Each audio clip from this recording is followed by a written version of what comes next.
بسم الله الرحمن الرحيم. waxaan maanta eegi doonaa sida aad email-kaaga ugu xidhi lahayd fariimaha Facebook kaa soo gaadhay.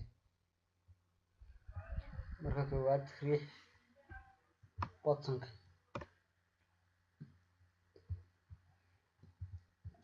kadib hayb dooro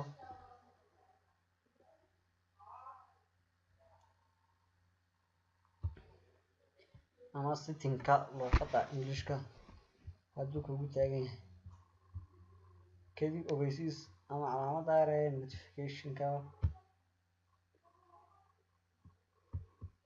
waa kan halkan. Haddaba markaa email-ka toos u sii dooro, all notifications buu ku yahay kaa ugu hooseeya all notification okay